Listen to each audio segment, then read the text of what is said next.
Recitando uma frase que é muito conhecida na filosofia, que diz que os fins justificam os meios. Já ouviram falar nessa frase? É tradicionalmente atribuída a Nicolau Maquiavel, filósofo e pensador italiano, especialmente em relação à obra O Príncipe. Muitos de vocês já devem ter lido. Maquiavel nunca escreveu essa frase com essas palavras, mas essa frase sintetiza o pensamento exposto na obra O Príncipe. Poderíamos citar várias aplicações da ideia dos fins justificando os meios, mas vamos citar apenas um exemplo prático. Por exemplo, a polícia realiza uma escuta ilegal para obter provas e prender um criminoso perigoso. A escuta é um meio ilegal. Portanto, os fins justificam os meios. O fim, que era prender o criminoso, seria justificado, nesse caso, plenamente justificável, porque o fim justificaria os meios utilizados, mesmo os meios ilegais. Por que eu estou citando isso? Porque a Bíblia, ela reprova essa ideia de Maquiavel, de que os fins justificam os meios. Para a Bíblia, tanto os meios quanto os fins precisam ser verdadeiros, honestos, para que tenham validade. Hoje nós vamos ver então uma citação bíblica em Números capítulo 20, onde o fim, que era dar água ao povo, um milagre de Deus em pleno deserto, não justifica os meios utilizados por Moisés, que desobedeceu à ordem de Deus e mesmo assim Deus realizou um milagre. Abra então comigo a sua Bíblia no livro de Números, capítulo de número 20. Números capítulo 20. Os primeiros versículos eu gostaria de meditar com os irmãos.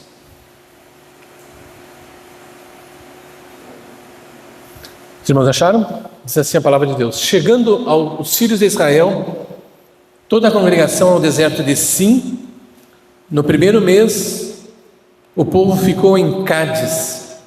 Ali morreu Miriam e ali foi sepultado. Não havia água para o povo beber. Então se ajuntou contra Moisés e contra Arão.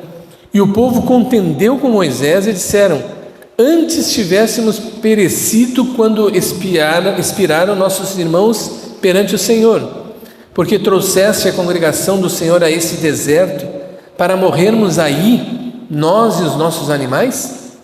E por que nos fizeste subir do Egito para nos trazer a este lugar, esse mau lugar, que não é de cereais, nem de figos, nem de vides, nem de romãs, nem de água para beber?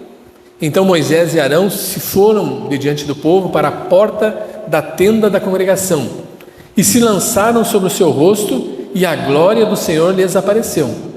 Disse o Senhor a Moisés: toma o bordão, ajunta o povo, tu e Arão teu irmão, e diante dele falai a rocha, e dará a sua água. Assim lhe tirareis água da rocha e dareis a beber à congregação e aos seus animais. Então Moisés tomou o bordão de diante do Senhor, como lhe tinha ordenado.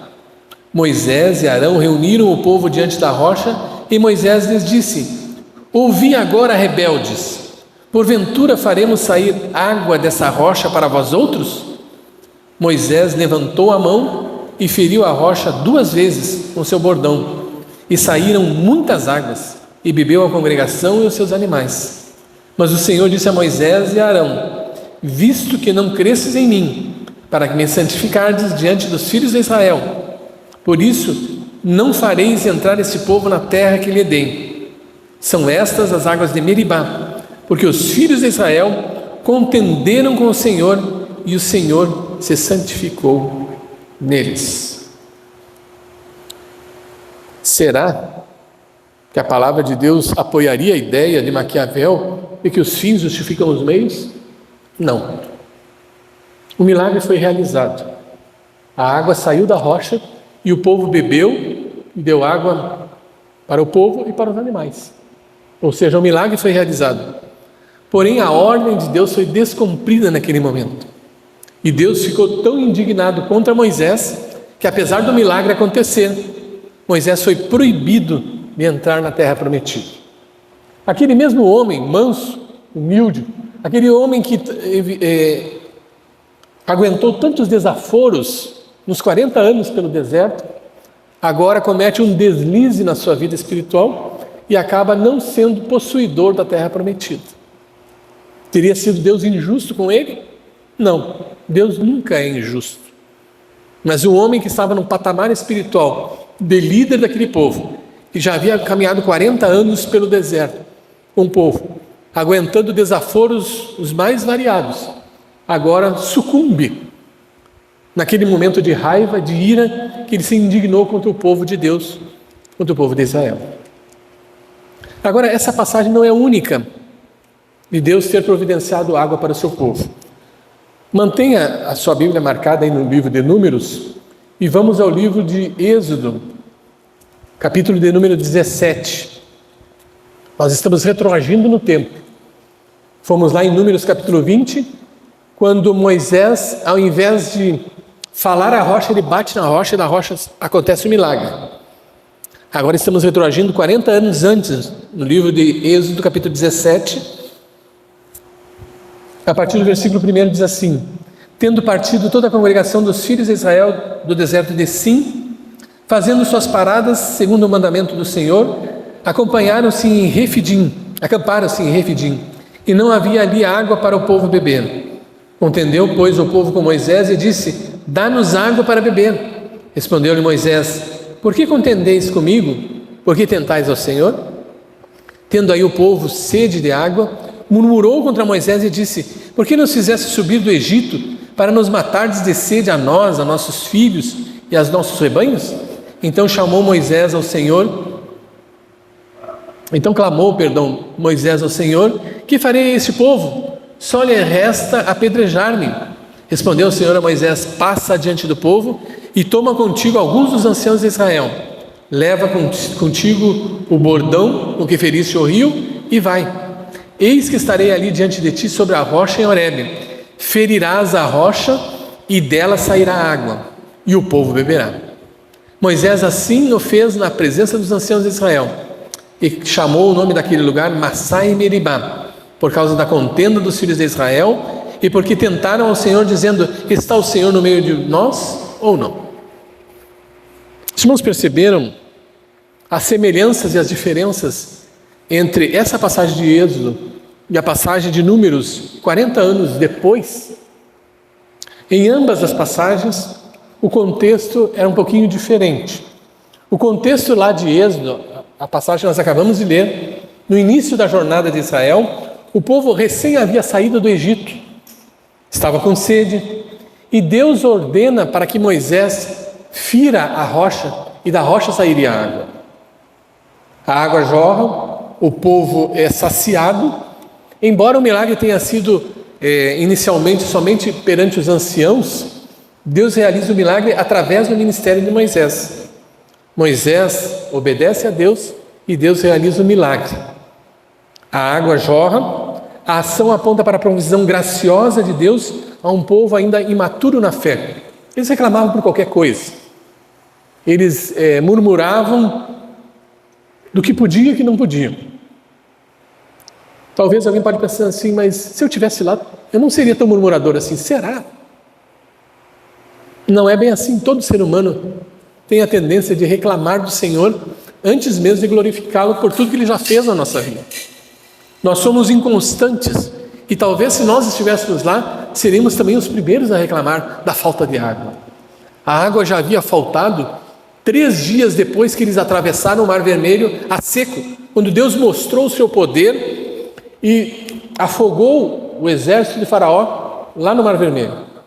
Eles todos presenciaram aquele milagre em que eles atravessaram em seco e Deus fechou o mar depois para matar o exército de Faraó. No entanto, 3 dias depois, faltou água e eles tentaram beber uma água chamada, no lugar de Mara, que era águas amargas, e reclamaram de Moisés, porque as águas eram amargas. Foi necessário que Moisés pegasse do madeiro e jogasse na água para que a água fosse purificada e então eles pudessem beber daquela água. Milagre de Deus. Milagre de Deus no deserto. Milagre de Deus onde as circunstâncias eram contra o povo de Israel. Faltou comida, eles reclamaram de comida. Faltou carne, eles reclamaram de carne. Faltou pão, Deus mandou o pão do céu, o maná. De sorte, meus irmãos, que os 40 anos que eles passaram no deserto, nenhuma coisa lhes faltou. O Senhor cuidava do seu povo. O Senhor não estava brincando de ser Deus com eles. Agora, no livro de Números, a primeira passagem que nós lemos é 40 anos depois, quando aquela geração que saiu do Egito já havia morrido no deserto, e agora uma nova geração está entrando na terra prometida. E acontece o mesmo problema, a mesma murmuração e a mesma falta d'água. Eles disseram: mas Moisés, não se trouxesse para morrer aqui no deserto? Os mesmos argumentos, a mesma reclamação, a mesma murmuração que os seus pais fizeram lá no início da jornada. Só que dessa vez, Deus disse para Moisés que era para ele falar à rocha. E Moisés, naquele ímpeto, e com a mente ainda naquele primeiro milagre lá atrás, onde ele bateu na rocha e saiu da água, ele desobedece à voz de Deus e bate 2 vezes na rocha, e o milagre acontece da mesma maneira. Interessante isso, né? E mesmo assim o milagre aconteceu. A água sai, mas Moisés sofre sérias consequências da desobediência a Deus. A necessidade, na real, do coração do povo, daquele povo incrédulo, era de obediência. E não foi o que Moisés fez naquele momento. Desculpa, naquele momento. Interessante também, irmãos, que Deus ele não está preso a métodos. Veja que no primeiro momento, no primeiro milagre, ele disse que era para ferir a rocha. No segundo momento, era para ele falar a rocha. Deus não está preso a métodos. Jesus, quando andou nesse mundo, no seu ministério terreno, ele curou os cegos de várias maneiras. Uma, ele diz: vai, a tua fé te salvou. Outro, ele cuspiu no barro e fez uma lama, passou nos olhos. Quer dizer, Jesus não usava um método único. Ele usava vários métodos para curar as pessoas. Deus usa vários métodos para tratar a cada um de nós. Não existe uma receita de bolo. Cada pessoa tem uma história com Deus. Cada pessoa tem uma história de conversão. E Deus trata a cada um individualmente. Se você tem as suas experiências com Deus, não queira que os seus irmãos tenham as mesmas experiências. Pode ser até experiências parecidas, mas a mesma experiência cada um tem que ter com o próprio Deus. Porque Deus não usa uma receita de bolo, um método único. A sua fidelidade, a sua vontade e a multiforme sabedoria de Deus atua de diversas maneiras, salvando a humanidade. Em ambas as situações, tanto em Números quanto em Êxodo, a mesma necessidade, um povo com sede. Em ambos os textos, Israel enfrenta a escassez. A murmuração revela um coração ainda resistente à confiança em Deus. Interessante é que essa segunda geração do livro de Números aqui era uma segunda geração que havia nascido do deserto. Eles não conheciam o Egito.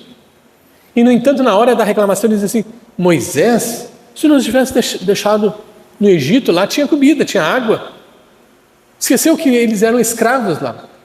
Esqueceu aquela segunda geração que eles nem tinham vivido lá. Nem tinham vivido lá. Eles nasceram no deserto. Mas na hora de reclamar, estavam sempre prontos. A necessidade é legítima, mas a atitude é problemática. Necessidades reais não justificam as nossas atitudes erradas, irmãos. Todos nós passamos por dificuldade. Todos nós passamos por momentos de sede, de luta. Não apenas sede física, mas também espiritual, da alma. Momentos de cansaço, de frustração, de escassez. O povo de Israel passou por esses momentos mais de uma vez lá no deserto.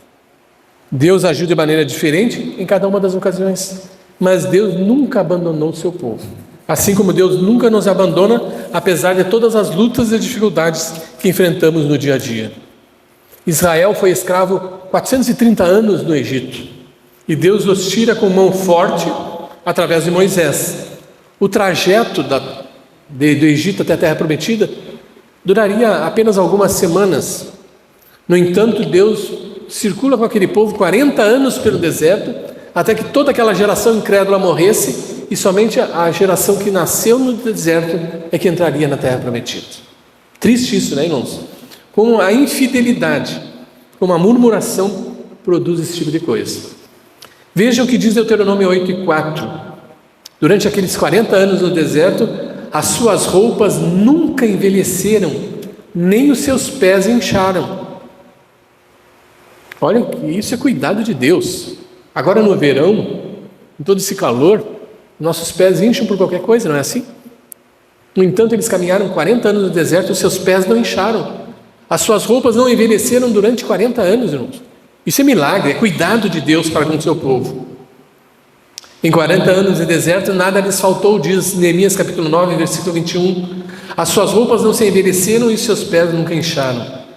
O versículo destaca que apesar das falhas e da infidelidade do povo, Deus nunca os abandonou, provendo maná, água, carne, mantendo suas roupas e calçados intactos durante 4 décadas. Isso é milagre de Deus.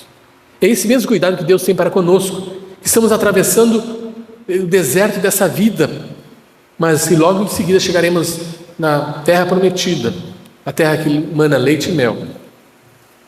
Amém? Que lição nós podemos tirar disso? Deus não nos livra da caminhada, nem das dificuldades que essa caminhada nos oferece, mas Ele está conosco, suprindo as nossas necessidades básicas. Diz a palavra de Deus: buscai primeiro o reino de Deus e a sua justiça, e as demais coisas vos serão acrescentadas. Além disso, Deus providenciou a sua presença junto com eles. Diz a palavra de Deus que Deus os orientava através de uma coluna de nuvem durante o dia e uma coluna de fogo à noite. Isso não era por acaso. Todos os irmãos sabem que no deserto, durante o dia é muito quente e à noite muito frio, pois aquela nuvem e aquela coluna de fogo, além de os guiar, ela também, a nuvem, os protegia durante o dia do sol escaldante do deserto, e durante a noite, além de proteger, iluminava e conduzia o povo durante a noite. Quer cuidado maior que isso, irmãos? Quer carinho maior que isso da parte de Deus para com o seu povo? Às vezes Deus se manifesta tão perto de nós, através dos seus cuidados, e nós não enxergamos a presença de Deus tão pertinho de nós. Mostra o cuidado e a fidelidade de Deus ao seu povo, ao mesmo povo de Israel, que era o povo de Deus lá na antiga aliança. Hoje nós somos o Israel espiritual de Deus. Assim como eles eram a igreja do Antigo Testamento, nós somos o Israel de Deus hoje. Muito bem, voltando às duas passagens. A primeira lá em Êxodo e a segunda em Números. Uma no início da jornada, outra no final da jornada, lá nos 40 anos pelo deserto. Nós podemos fazer um comparativo entre essas duas passagens e mostrar alguns aspectos muito importantes que nós podemos aprender para a nossa vida hoje também. Primeiro, o tema comum era a água da rocha no deserto. Era a necessidade básica para eles. Eles precisavam de água para dessedentar a sua sede. Um momento da história, um aconteceu no início, em Êxodo, na sua jornada, e o outro lá no final, nos 40 anos finais, no último ano da sua jornada pelo deserto. Ocorreram em momentos bem distintos, então, da história de Israel. A mesma necessidade e um povo com sede. Em ambos os textos, Israel enfrenta a escassez. Em ambos os momentos, a murmuração revela um coração ainda resistente à confiança em Deus. Não souberam confiar totalmente em Deus. Percebam, irmãos, que os milagres que Deus realizou no deserto eram em grande número. E mesmo assim, eles não se converteram por completo. Note que nem sempre o milagre ele tem esse poder que as pessoas imaginam. Se Deus realizasse mais milagres na igreja, mais pessoas se converteriam. Será? Será mesmo que, mesmo eu vendo o milagre de Deus, eu vendo a manifestação do poder de Deus, eu não vou entrar pelo lado da incredulidade? É o que aconteceu com Israel. Apesar de tudo que Deus demonstrou através do seu poder, mesmo assim, eles ficaram incrédulos, eles se tornaram incrédulos. A necessidade é legítima, mas a atitude é problemática. Necessidades reais não justificam atitudes erradas. Mais uma vez, é bom nós ressaltarmos isso. Necessidades que nós enfrentamos no dia a dia não podem nos tornar incrédulos mais ainda da presença de Deus e dos cuidados de Deus para com a nossa vida. O nome Refidim, que era o local onde eles chegaram, lá no livro de Êxodo, no primeiro milagre que Deus realizou, significa, da mesma palavra Rafá, significa afrouxar, enfraquecer, ficar débil, relaxar. Assim, Refidim é o primeiro lugar, o lugar do milagre que Deus realizou pela primeira vez. Era um lugar de descanso no sentido geográfico, um lugar de fraqueza ou relaxamento no sentido espiritual e um símbolo do desafio da fé no deserto. Já Massá e Meribá, que é lá no segundo milagre, lá no final da jornada deles, Massá significa provar, testar ou tentar. O povo testou a Deus ao duvidar da sua presença e cuidado, perguntando: está o Senhor no meio de vós ou não? E Meribá significa contenda, disputa ou briga. O nome foi dado por causa da discussão acalorada e da disputa do povo com Moisés e pelo Deus, para que Deus fornecesse água. Será que Deus não sabia que eles precisavam de água? Claro que sabia. E Deus providenciaria de qualquer maneira. Deus não deixaria o seu povo morrer de sede no deserto. O problema foi a incredulidade do povo. A lição que aprendemos, irmãos, é que as provações da vida espiritual, elas não podem nos tornar mais ainda incrédulos do que já somos, por natureza. E que as provações da vida não são eternas, elas têm um limite. Elas não podem nos tornar mais incrédulos do que nós já somos. A igreja de Esmirna, lá no Apocalipse, Jesus disse: ser fiel até a morte e dar-te-ei a coroa da vida. Essa palavra parece tão trivial, né? Ser fiel até a morte, mas ela tem um significado muito mais forte do que nós imaginamos quando a gente usa outra expressão. Esse versículo quer dizer exatamente: ser fiel, nem que seja preciso morrer em meu nome, e eu dar-te-ei a coroa da vida. Isso torna essa fidelidade mais forte ainda, independente das circunstâncias, independente de nós visualizarmos milagres no nosso meio. O Senhor está conosco. Ele é a nossa companhia, Ele é a nossa fortaleza, Ele é a nossa rocha eterna, está sempre conosco. Graças a Deus. A situação do povo, então, lá em Êxodo, recém-liberto do Egito, lá em Números, próximo da terra prometida. A atitude do povo: murmuração e tentação ao Senhor. Vem cá, não trouxesse para cá para morrer nesse deserto? Tanto num caso como no outro. Qual tem sido, irmãos, a nossa reação quando vem a provação na nossa vida? Somos os primeiros a reclamar? Senhor, quando eu era do mundo, eu não tinha tanto problema quando eu tenho, desde que eu sou cristão. Tem crentes que têm a petulância de reclamar isso para Deus, como se fosse melhor estar no mundo do que estar na presença de Deus, onde Ele nos conduz à eterna salvação. A reação de Moisés, na primeira situação, lá em Êxodo, ele clama ao Senhor, mas na segunda, ele também se ira contra o povo. E aí é um grande perigo, irmãos, quando nós iramos e não vamos buscar a orientação da parte de Deus. Na primeira situação, ele foi orar. Ele foi juntamente com Arão receber as instruções da parte de Deus. Agora, na segunda vez, ele começa a se irar contra o povo e dizer: rebeldes, vocês querem que nós forneçamos água para vocês? Agora vejam, naquele momento, Moisés se irrita contra o povo. É um grande perigo quando nós nos irritamos e perdemos a confiança no Deus Todo-Poderoso. A ordem divina lá em Êxodo é: fere a rocha. A rocha foi ferida. Agora, em Números, não, ele disse: Moisés, tu vais chegar perante o povo e vai falar com a rocha. E da rocha vai brotar água. A ação de Moisés, no primeiro momento em Êxodo, ele fere a rocha e da rocha sai um milagre. Isso representa o Senhor Jesus Cristo. Lembram, na liturgia do culto que nós lemos lá em 1 Coríntios capítulo 10, que o apóstolo Paulo fala que a rocha que os acompanhava era o próprio Senhor Jesus Cristo, que foi ferido pelas nossas transgressões, moído pelas nossas iniquidades. O castigo que nos traz a paz estava sobre ele, e pelas suas pisaduras nós somos sarados.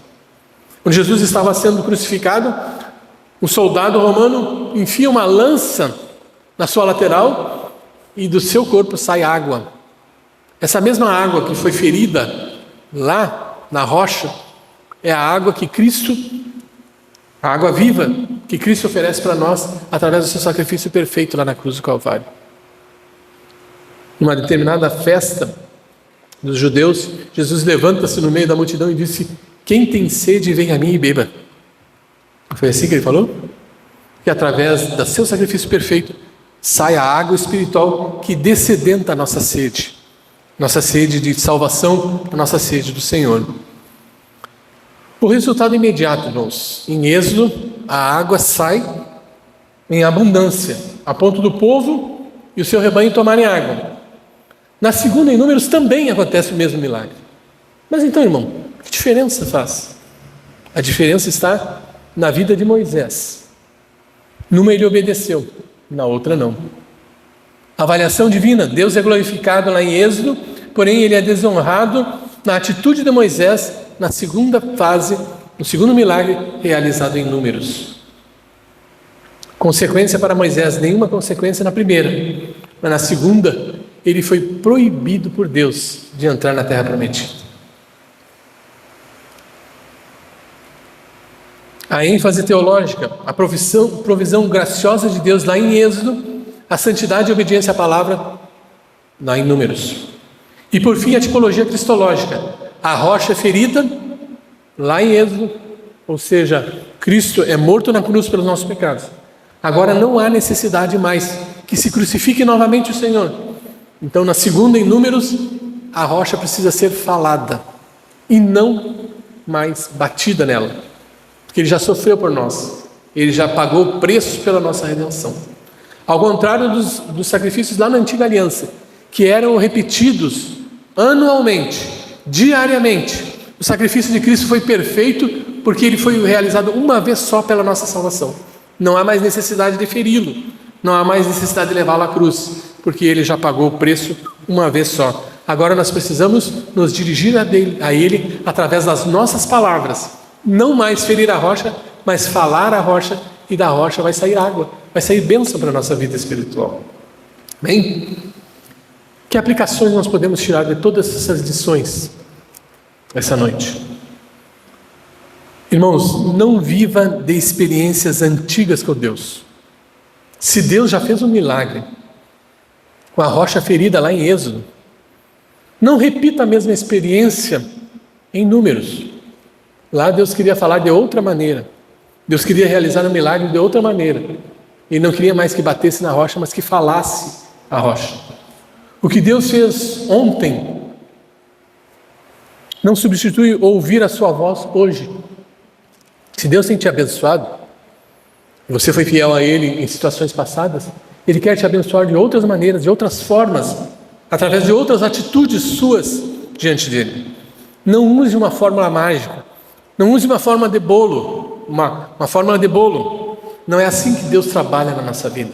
A cada dia Deus quer nos abençoar de maneira diferente, com bênçãos insondáveis, com bênçãos inúmeras, mas a cada dia o Senhor quer propósito diante dEle. Precisamos de comunhão diária, sensibilidade espiritual e obediência, isso é o mais importante, constante. Foi o que não aconteceu com Moisés. Segunda aplicação: cuidado para que o cansaço espiritual não gere dureza de coração, viu? Você está cansado desse crente, cansado de vir da igreja, cansado de estar sempre pedindo a Deus e Ele não me responde. Cuidado com isso, porque o cansaço espiritual às vezes gera dureza de coração. Moisés estava cansado, o cansaço de 40 anos caminhando com aquele povo que só reclamava, que só ridicularizava, que só queria voltar para o Egito a qualquer prova. O cansaço maltratado pode gerar ira, impaciência e decisões precipitadas na sua vida. Não tome decisões diante de Deus no cansaço espiritual ou no ímpeto. O dia de hoje é um bom momento para encaminharmos e examinarmos o nosso coração diante de Deus. Senhor, eu tenho obedecido a tua voz? Terceira aplicação. Cristo foi ferido uma única vez. Hoje somos chamados a anunciá-lo. A rocha ferida no Êxodo aponta para Cristo na cruz. A rocha ferida, a rocha lá do livro de Números, a qual você deveria falar, aponta para a pregação do Evangelho. Hoje não ferimos mais a rocha, anunciamos a solução que já foi consumada lá na cruz do Calvário. Amém? Infelizmente, Moisés não pôde entrar na terra prometida. Aquele grande homem, aquele homem mais manso da terra, aquele homem que passou por experiências grandiosas, aquele homem que conhecia a Deus mais do que qualquer outro homem na humanidade, pisa na bola no momento final da sua jornada. Pisa na bola no momento derradeiro, quando ele já estava no limite da terra prometida. Cuidado, irmãos, para você não viver uma vida cristã na presença do Senhor e chegar no momento final e você pisar na bola. Obedeça ao Senhor. A ordem de Deus foi bastante clara: falar a rocha e não bater na rocha. Ele desobedeceu, e por várias vezes no livro de Deuteronômio, Moisés pede: Senhor, misericórdia, Senhor, deixa eu entrar na terra prometida. Capítulo 3, capítulo 4, Moisés começa a lutar com Deus, e chega um momento, se eu não me engano, no capítulo 3, eu tinha até anotado aqui, acabei não. No capítulo 3, ele diz assim, Deus diz assim para ele: Moisés, não fala mais nisso, não pede mais, porque você não vai entrar na terra prometida. Lembra lá da rocha ferida? Que você deveria ter falado a rocha? Não peça mais. É claro que Moisés foi salvo. Moisés aparece depois na terra prometida, lá no monte da transfiguração, que era um monte que estava dentro da terra prometida, né? Mas o quanto é importante, irmãos, é permanecermos fiéis a Deus, ouvindo e obedecendo a sua palavra. Não use de fórmulas mágicas. Não ache que Deus pode ser colocado dentro de uma forma na sua maneira de trabalhar. Ele trabalha com cada um de nós individualmente. Ele percebe, ele conhece as tuas intenções, a tua necessidade. Ele sabe que eu sou diferente da necessidade do irmão Vinícius, que a tua necessidade não é a mesma do outro irmão. Ele sabe disso. Não ache que Deus trata todo mundo da mesma maneira. Ele trata cada um de nós de acordo com as nossas necessidades, de acordo com aquilo que nós precisamos. Obedeça a voz de Deus. Seja atento ao que Ele tem para te falar. Um grande profeta lá do Antigo Testamento, aliás, um grande rei, né, chamado Saul, ele perdeu o seu reinado por coisas tão simples, tão banais. Numa delas, Deus mandou ele sacrificar, ele chamou o sacerdote para sacrificar, e ele achou por bem que o sacerdote estava demorando demais, e ele resolveu ele sacrificar. Quando o sacerdote chegou, ele disse: mas o que é isso? Isso é o trabalho do sacerdote. Noutra situação, Deus manda que destruísse uma nação estrangeira, e ele traz o melhor do gado para oferecer para Deus. E o profeta Samuel fala para ele: mas o que é isso que tu fizeste? A ordem de Deus não era bem clara, matar a todo o gado. Não, mas eu trouxe para oferecer para Deus. A sua intenção até que era boa, mas já diz um velho ditado que do inferno estão cheias as boas intenções. Aquele homem, por pouco, perdeu o reino, seu reino, rei Saul, porque desobedeceu a ordem de Deus e não confiou em Deus. Ao contrário, Davi, o homem segundo o coração de Deus, que cometeu os piores pecados imagináveis. Ele planejou a morte do seu general. Ele praticou adultério com a esposa desse general. E, no entanto, Deus foi benevolente com ele. Por quê? Porque ele se arrependeu dos seus pecados e se voltou para Deus. No entanto, para Saul, que aos olhos humanos cometeu erros tão pequenos, né? Tão triviais, Deus tirou o trono dele e passou a Davi. Mesma coisa Moisés. Um homem que tinha toda a responsabilidade, toda a liderança de um povo do povo de Deus, agora, no final da sua jornada, resolve não ouvir a voz de Deus e fazer pela sua própria conta, bater na rocha, quando a ordem era para falar na rocha. Esteja atento à voz do Senhor. Não desobedeça a sua voz. E não permita que a incredulidade tome conta do seu coração. Vamos orar? Maravilhoso Deus e Pai, nós te louvamos e te agradecemos, Senhor, porque a tua palavra é viva e eficaz, mais penetrante do que espada alguma de dois gumes. Nós queremos aprender com os nossos heróis, aprender como fazer e como não fazer, Pai. Nós queremos te pedir que nos ajude a ouvir mais a tua voz, a estar prontos para ouvir e mais tardio para nos irar contra nossos irmãos, contra as nossas necessidades. Pai querido, abençoe-nos na sabedoria, Senhor, para que possamos ter encontros reais e verdadeiros contigo. Senhor, nós queremos ter experiências contigo únicas. E nós sabemos, Pai, que a experiência que o meu irmão teve contigo não é a mesma que eu vou ter. Mas nós confiamos em Ti, Senhor, que és o nosso protetor, que és fiel para conosco e que pagou um preço muito caro pela nossa salvação. Muito obrigado, Pai, por essa noite aqui reunidos, pelo louvor que nós podemos oferecer a Ti essa noite. Nos ajuda a vivermos uma vida de confiança em Ti, Pai, que nada vai nos faltar. Tu és o nosso Senhor e Tu providencia tudo que é necessário para a nossa sobrevivência espiritual. Pai, nos ajuda a confiar mais em Ti, a depender mais de Ti.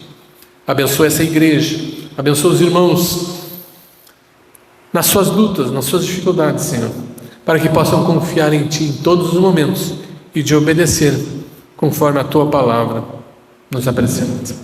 Em nome de Jesus. Amém.